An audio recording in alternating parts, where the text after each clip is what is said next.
Bom dia, boa tarde, boa noite, pessoal, tudo bom? Mais uma vez aqui estamos juntos, né? Depois dessa pequena pausa de Ausubel, vamos hoje adentrar nesse terceiro componente que é a motivação, né? A motivação, sem dúvida, dos três, ele tem um destaque muito importante, mas é um dos hoje mais explorados, sem dúvida, mas também é uma área das mais cinzentas que nós temos, né? Nós vamos entender o porquê disso, ou porque a motivação ela passa a ser tão paradoxal e ser tratada com tanto entusiasmo hoje por diversos pensadores, diversas escolas também assim da psicologia, ainda que o nosso objetivo é tratar isso para os nossos objetivos essenciais, que é dos métodos ativos, tá bom? Antecipando um pouquinho, né, o pensamento do John Hattie, que nós vamos tratar em outro momento de aprendizagem visível, ele fala que o docente ou aquele professor considerado mais eficaz é o primeiro que acredita naquilo que faz, né, que tem uma paixão verdadeira pela sua matéria. Então, essa crença apaixonada no seu trabalho, nos seus resultados, isso, de certa forma, é a motivação que o próprio professor tem, né? Então, você jamais vai conseguir altos graus de resultado se você realmente não acreditar no que você faz é o melhor, é a forma correta para você chegar a determinado fim, né? E isso envolve a sua motivação. E, infelizmente, nem sempre nós encontramos os melhores cenários para poder se manter, digamos assim, motivados. E vamos entender um pouquinho esse aspecto da motivação, tá bom?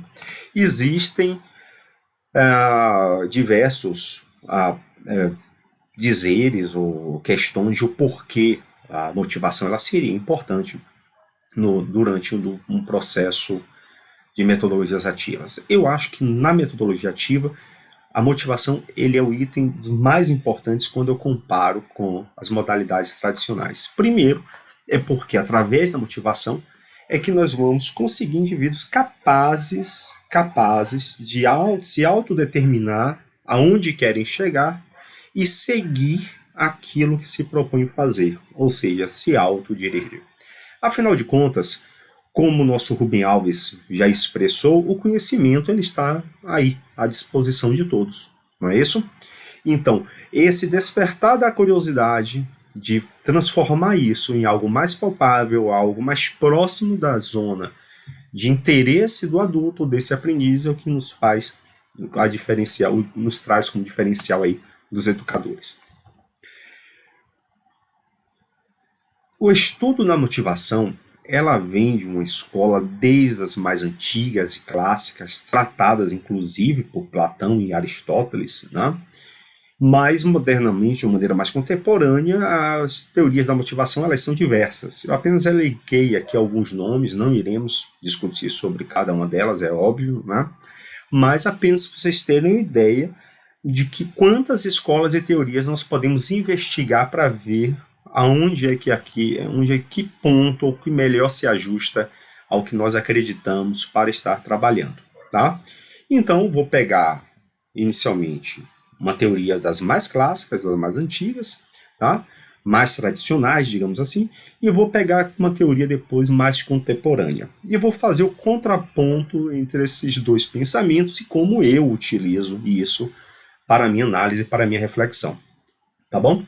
Então, primeiro, a primeira teoria que nós temos, a teoria de Maslow, ele vai diferenciar essa motivação em uma pirâmide, como está mostrado aqui ao canto. Deixa eu mostrar aqui para vocês com o meu laser virtual. Tá? Então, nós temos uma pirâmide, onde vamos ter na base lá dessa pirâmide as necessidades fisiológicas e segurança, considerando as primárias, tá? Vai falar assim, olha, sempre quando a gente pensa em segurança e necessidades fisiológicas, nós temos uma visão muito orgânica, mas nem sempre é assim que nós vamos ver, tá? Pensemos naquele professor, naquele educador que nós estamos agora no ensino superior e que se depara diante de uma situação de modernidade, né, de inclusão de tecnologias digitais para as suas atividades.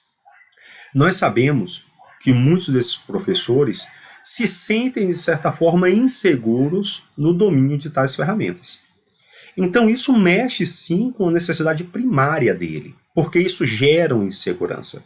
E a partir do momento que ele não tem aquela estabilidade, que ele deixa de acompanhar, né? Deixa de acompanhar, deixa de acompanhar, eu falo, os avanços das tecnologias, a depender do cenário que ele se encontra. Tá bom? Deixar isso muito claro, não estou generalizando. Às vezes parece que eu estou generalizando, mas estou apenas exemplificando. Ele passa a ter uma motivação de estudar ou de trabalhar aquilo, porque aquela insegurança começa a refletir em algo mais básico ainda, que é a sua capacidade de sobrevivência. Tá? Então a teoria da motivação, se você observar na perspectiva do Maslow, também se enquadra em relação à motivação educacional, a motivação ali do professor.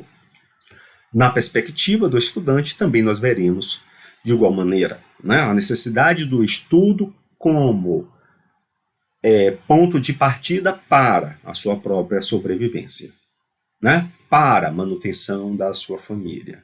Né? Então vejam que essas teorias, por mais que elas sejam clássicas, elas não deixam de ter a sua importância, e inclusive prática, e também para nós refletirmos. E se nós seguirmos aqui a pirâmide do Maslow, nós vamos ver que vamos passando por necessidades primárias para as secundárias, aonde teremos na ponta dessa pirâmide a necessidade de autorrealização, tá bom?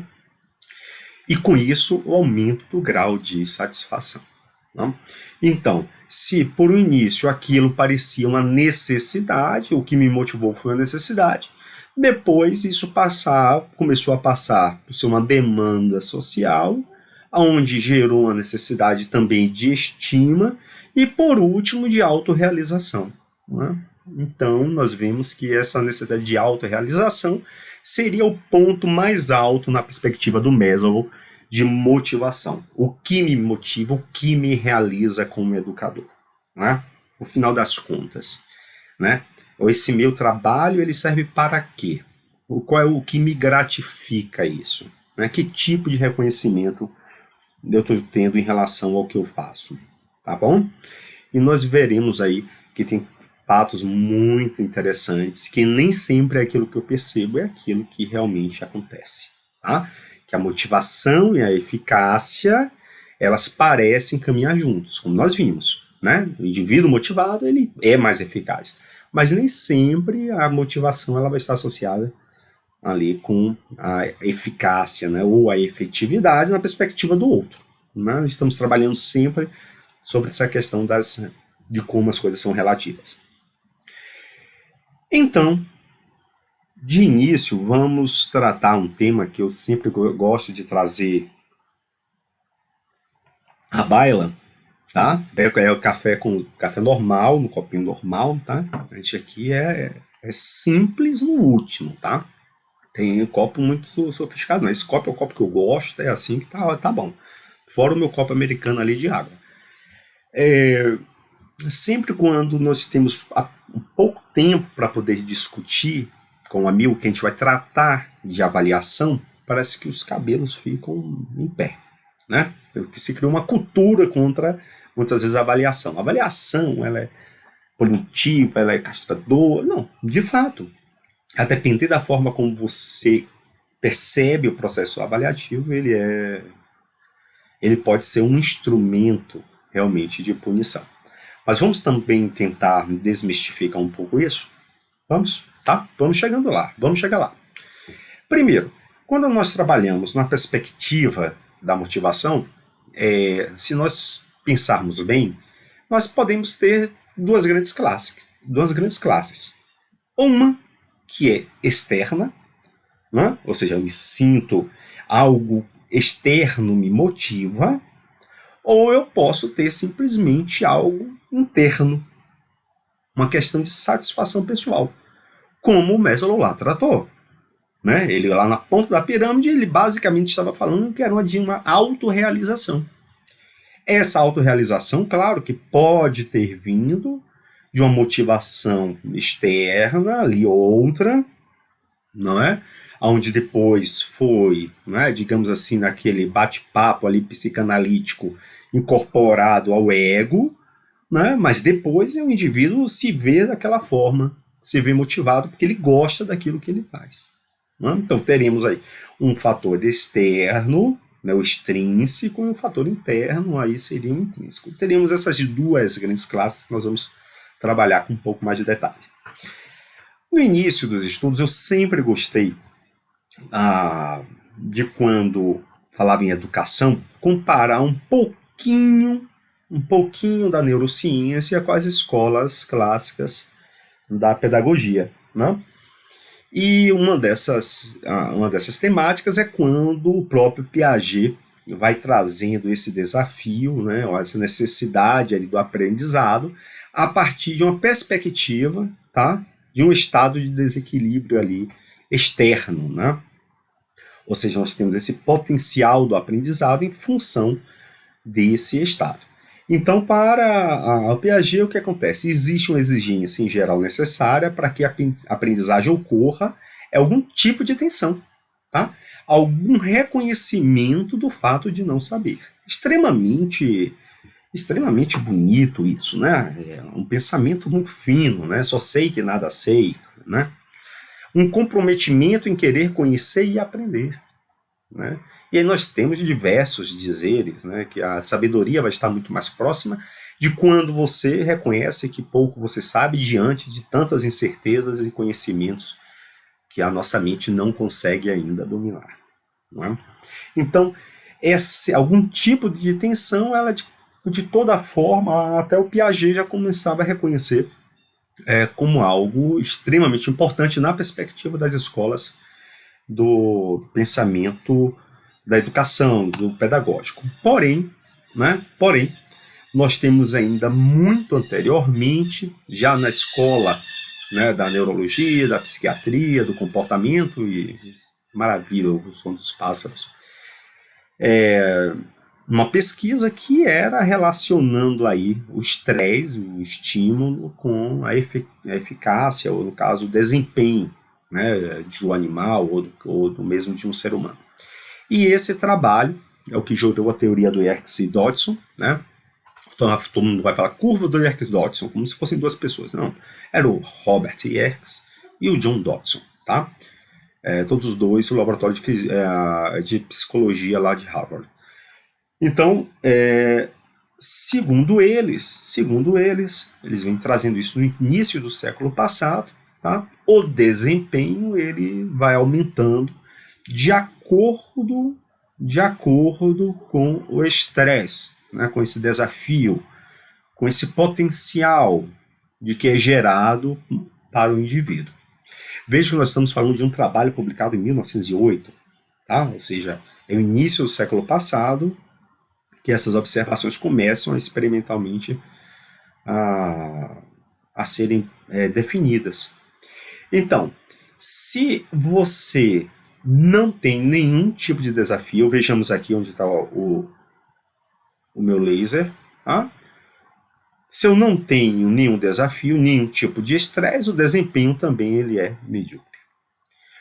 No entanto, quando você vai saindo desse estado de calma, de tédio, e vai aumentando esse estresse, naturalmente, né? Como é que eu vejo isso no gráfico? É simples. Puxa aqui uma reta, olha o nível de estresse aqui é menor na escala, eu vou puxar aqui uma reta e traçar uma perpendicular, tá? Então aqui o nível de desempenho é menor, aqui o desempenho aqui é maior. Então é um crescente, ou seja, quando vai aumentando o estresse, aumenta-se o desempenho, até um nível de desempenho considerado ótimo, energizado, focado, onde as atividades são desenvolvidas da melhor forma. E isso aqui varia de pessoa para pessoa, tá? Por favor. Então, o quanto cada um suporta de estresse, qual é necessário que o indivíduo tenha um excelente desempenho, isso vai variar de indivíduo para indivíduo. Onde é que está o problema? Que após esse estresse, o estímulo considerado então ideal, passar acima daquilo, tá? Dessa medida de ótimo desempenho, ele pode trazer a fadiga, a exaustão, mesmo o esgotamento mental. Tá? Eu não estou trazendo nada que não foi dito há muito tempo atrás e que agora toma novas roupagens, como síndromes do burnout, do estresse, e assim nós temos aí mais e mais nomes e classificações e mais doenças e coisificações também para novos tratamentos, tá bom? Mas onde é que eu quero chegar com isso aqui, nesse momento? Primeiro, quando você pensar em sua disciplina, quando você pensar em qualquer modelo de método ativo, você quer um bom desempenho? Eu creio que sim. Mas, e o seu desempenho? O que é que ele motiva? Qual é o desafio? E para o estudante, você realmente acredita que do ponto de vista externo, sem esse potencial, sem essa atenção externa, você terá o melhor dele? Fica aí agora para você pensar nesse momento, tá? E daqui a pouquinho nós retornamos, já dei ali a dica de qual nós vamos tratar, mas para e pensa. Sem tensão, sem grandes desempenhos, tá bom? Até daqui a pouquinho.